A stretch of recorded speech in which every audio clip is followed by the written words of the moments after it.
Hi friends, good morning అండి. ఈరోజైతే నేను మీకు ఇంట్రడ్యూస్ చేయబోయే వంట పేరు ఏంటంటే శనగపప్పు బీరకాయ ఇగురు అన్నమాట. సో శనగపప్పు ముందుగా వాటర్లోకి తీసుకొని శుభ్రంగా కడుక్కోవాలి.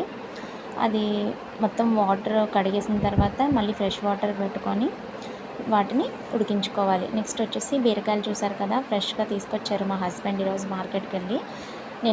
నాకు బాగా కత్తిపీట అలవాటండి, చాకుతో అయితే కొయ్యలేను. బీరకాయలు తొక్కచుక్కొని నీట్గానే ముక్కల కింద కోసుకున్నాను. నెక్స్ట్ వాటర్తో వాటిని క్లీన్ చేసుకున్నాను. క్లీన్ చేసుకున్న తర్వాత బాగా పిండేయాలి, అప్పుడు దానిలో ఉన్న వాటర్ మొత్తం పోతుంది.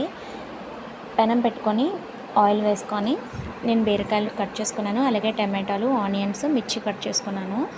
ఆయిల్ బాగా హీట్ అయిన తర్వాత ఆనియన్స్ అనేది వేసి పచ్చిమిర్చి అది వేసాను. ఆనియన్స్ అనేది బాగా ఆయిల్లో వేగితే మనకి రైస్లో కలుపుకున్నప్పుడు చాలా స్మూత్గా అనేది మనకి ఉంటుంది. చూసారు కదా, ఆనియన్స్ అనేవి బాగా నూనెలో వేగిపోయినాయి.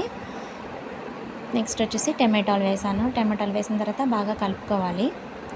ఆల్రెడీ ఇప్పుడు శనగపప్పు పెట్టామన్నాం కదా ఆవిరి, అది బాగా మెత్తగా ఉడికిపోయిందండి. చూసారు కదా, ఈ టమాటాలు కూడా బాగా మగ్గిపోయాయి. బీరకాయ వేసి బాగా మెత్తగా కలుపుతున్నాను. ఇది కూడా ఆయిల్లో మగ్గిన తర్వాత నేను మసాలా పౌడర్ ఇంట్లో ప్రిపేర్ చేసుకున్నదండి. ఈ మసాలా పౌడర్ ఎలా ప్రిపేర్ చేసుకుంటారో నేను మీకు నెక్స్ట్ వీడియోలో చూపిస్తాను. అలాగే ఈ ముక్కలకి పట్టేట్టుగా కారం, ఉప్పు వేసుకున్నాను. తర్వాత మనం శనగపప్పు ఉడకబెట్టాము కదా, అది కూడా దాంట్లో వేసాను. బాగా మిక్స్ చేసి మూత పెట్టేశాను. వెంటనే వాటర్ అనేది పోయకూడదండి, ఎందుకంటే ఈ కారం పొడి, ఈ ఉప్పు అన్నది మొత్తం ముక్కలన్నింటికి పడుతుంది. బాగా పట్టిన తర్వాత వాటర్ వేసాను, చూసారు కదా వీడియోలో చూపించినట్టుగా. నెక్స్ట్ వచ్చేసి వాటర్ మొత్తం ఆవిరైపోయి గ్రేవీ చాలా దగ్గరికి చాలా స్పైసీగా బాగుందండి.